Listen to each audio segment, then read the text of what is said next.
Behind all the news that was swirling in Morgantown, West Virginia yesterday about West Virginia's new athletic director, what was going to happen with Neil Brown, there was other news happening around us that kind of got hid under the rug.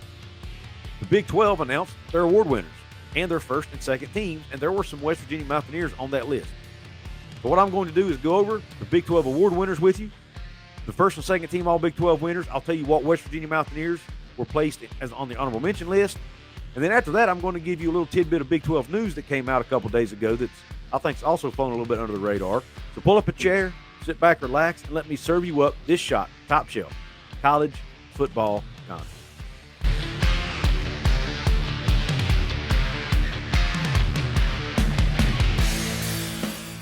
What is up, college sports fans, Big 12 fans, and fellow members of Mountaineer Nation? This is Coos.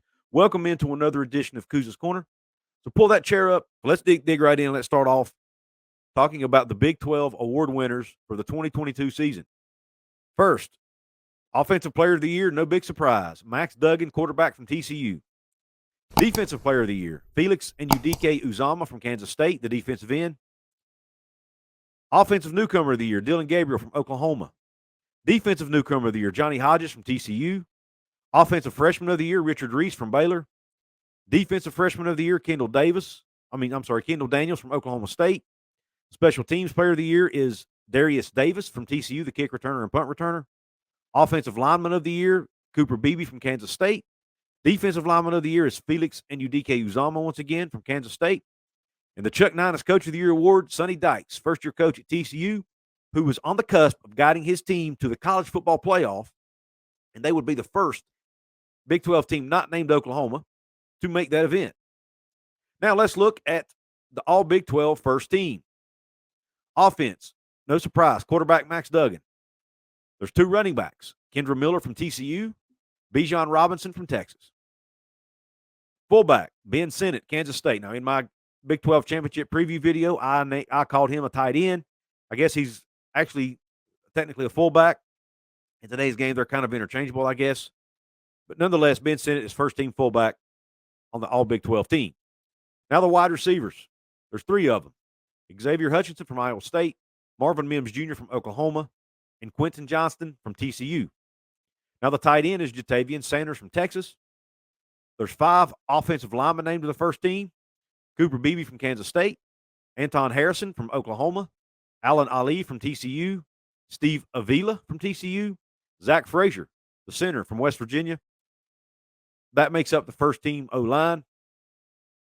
Place kicker, TCU's Griffin Kale, and the kick returner, punt returner, no surprise, Darius Davis. Now, first team defense. The defensive line, there's five of these gentlemen named. Siaki Ika from Baylor, Will McDonald IV from Iowa State, Felix and Udike Uzama from Kansas State, Tyree Wilson from Texas Tech, and another Mountaineer, Dante Steele from West Virginia. Proud of Dante and Zach for making first team all Big 12. Now the linebackers, there's three of these. D. Winters from TCU, Jalen Ford from Texas, and DeMarvion Overshone, also from Texas. Defensive secondary, there's five of them. Kobe Bryant from Kansas, Julius Brents, Kansas State, Jason Taylor II, Oklahoma State, Travius Hodges Tomlinson, TCU, Josh Newton, TCU, and then the punter, Oklahoma's Michael Turk. That is your first team all Big 12 selections. Now, the second team selections, let's start with the offense. Quarterback, Jalen Daniels from Kansas. Two running backs, Deuce Vaughn from Kansas State and Eric Gray from Oklahoma. Fullback, Dylan Doyle from Baylor and Jared Russ from Iowa State. Two fullbacks on the second team. Wide receivers, three of them. And once again, Malik Knowles from Kansas State, Xavier Worthy from Texas, and another Mountaineer, Bryce Ford Wheaton, the junior from Fuquay Varina, North Carolina, makes all Big 12 second team his senior season. He's actually a junior because of the COVID year, but he has made the announcement that he will enter the NFL draft after this season. Tight end, there's two of them, Mason Fairchild from Kansas and Braden Willis from Oklahoma. Offensive line, once again, there's five. Jacob Gall from Baylor, Connor Galvin from Baylor, Trevor Downing, Iowa State, Mike Nowitzki from Kansas, and Kelvin Banks Jr. from Texas. The place kicker on the second team is Tanner Brown from Oklahoma State. And the kick returner and punt returner is Phillip Brooks from Kansas State. Now the defense, second team defense, defensive line, Lonnie Phelps, Kansas. Ethan Downs, Oklahoma. Brock Martin, Oklahoma State. Colin Oliver, Oklahoma State. And Keandre Coburn from Texas. Linebackers, Dylan Doyle, Baylor. Mason Cobb, Oklahoma State. Johnny Hodges from TCU. Defensive secondary, Anthony Johnson Jr. from Iowa State. TJ Tampa from Iowa State. Kobe Savage from Kansas State. Kendall Daniels from Oklahoma State. Malik Dunlap from Texas Tech. And then finally, rounding out the second team defense, punter Ty Zentner from Kansas State. Now, let's look at the honorable mentions. I'm not going to name them all from every team, but I do want to touch on the West Virginia honorable mentions on the All Big 12 team. Jasir Cox, a transfer defensive back out of North Dakota State. C.J. Donaldson got named as an honorable mention selection for Offensive Newcomer of the Year and Offensive Freshman of the Year. Zach Frazier was honorable mention for Offensive Lineman of the Year. Sam James, honorable mention All Big 12 wide receiver. Jordan Jefferson, honorable mention for All Big 12 defensive lineman. Lee Koba, honorable mention for the linebacker, by the way. Honorable mention for Defensive Newcomer of the Year. Wyatt Milam, honorable mention for All Big 12 offensive line. And then Dante Steele got honorable mention for Defensive Lineman of the Year. Now, for the Big 12 news I wanted to talk about, Brett Yormark is already doing what he said he was going to do. He's trying to make the Big 12 younger, hipper, and cooler. He's going to try to implement more entertainment, more celebrities, and things like that into Big 12 events. Well, he's taking the first step in doing that. What am I talking about? Well, I'm going to tell you. Here it is. So the Grammy Award-winning multi-platinum singer, songwriter, and actress Ashanti will perform the national anthem for Saturday's game. They're talking about the Big 12 championship game between Kansas State and TCU. Unified World Welterweight Boxing Champion and Dallas native Errol Spence Jr. will lead the ceremonial coin toss for the knockout matchup between the Horned Frogs and Wildcats. While media personality Rachel Demita, not sure who that is to be honest with you, will serve as the in-game host. Additionally, DJ Poison Ivy will provide in-game music. So that sounds like it's going to be a fun event for all those attending the Big 12 title game there in Arlington at Jerry's World. It says, in addition to entertainment enhancements, the Big 12 has partnered with streetwear fashion brand A Bathing Ape, or BAPE for short, to introduce on-field co-branded Big 12 and BAPE marks, utilizing the brand's famous camouflage aesthetic, as well as co-branded apparel, which can be purchased at us.bape.com. ESPN's God's Game Day, built by the Home Depot, will make the Dr. Pepper Big 12 Championship game their home this weekend, leading up to Saturday's kickoff. Broadcasting live from AT&T Stadium, the renowned preview show will visit the Big 12 Championship game for the first time since 2007. Brett Yormark had this to say, and I quote, "As we continue to see change across the Big 12, our championship game will represent just the start of where we are going as a conference and what our brand's future looks like. We are grateful to everyone who will help make this year's championship game an incredible in-game and viewing experience," unquote.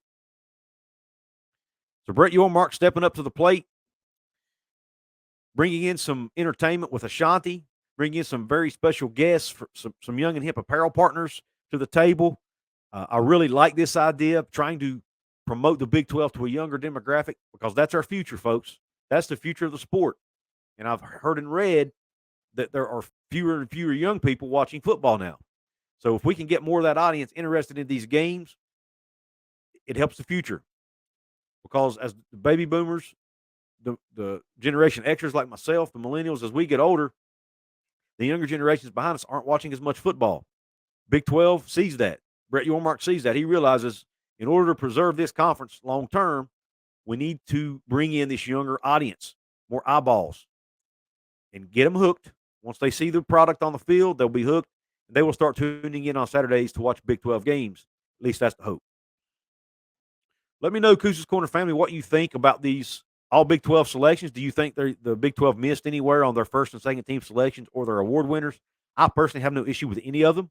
I'm very proud of my Mountaineers, Bryce Ford-Wheaton, Zach Frazier, and Dante Steele for making first and second team. Very proud of the guys who got honorable mentions as well. I personally felt like they got it right in most positions. To be honest with you, I really have no gripes about it. Felt like all the guys that got it earned it. I'm sure there's some other guys you can make arguments for, but I personally had no issue with the list.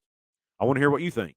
Also, what do you think about Brett Yormark bringing in these entertainment options for the Big 12 championship game? I know that doesn't sound like a big deal, but I think this is just the beginning, like he said, of the plans he has for the conference moving forward to make it what he like to call younger, hipper, and cooler, which I think is what is needed in this conference. Well, let me know, Cougars Corner family, what you think about these two topics. I want to hear your thoughts. Also, don't delay. If you want to buy something from my merch store, right now through December the 4th, you get 15% off anything in my merch store in addition to free shipping. You get a 15% off and free shipping. This is the last sale of the year in my merch store. It'll click the link at the top of my description box if you want to get you a hoodie, a beanie, a ball cap, a coffee mug, a mouse pad, whatever it is you want to grab. You can get my channel logo. You can get the West Virginia and JD logo. So if you want to support me financially in other ways, you can join my channel by hitting the join button below, become a member. There's a link to my PayPal in the description box if you want to shoot me a one-time donation, or you can hit that super thanks button right below this video, make a one-time donation that way, and even leave you a comment if you'd like. That comment will get highlighted. I'll be more likely to see it, and we'll reply back to you if I can. Last but not least, if you want to support me absolutely free, there's 4 ways. You can like this video, share it with your friends, drop a comment below, and last but not least, hit the subscribe button. Help me get to 5,000 subscribers by the end of this calendar year. And with that being said, I really appreciate you tuning in to this episode of Cougars Corner. And without further ado, cue Country Roads.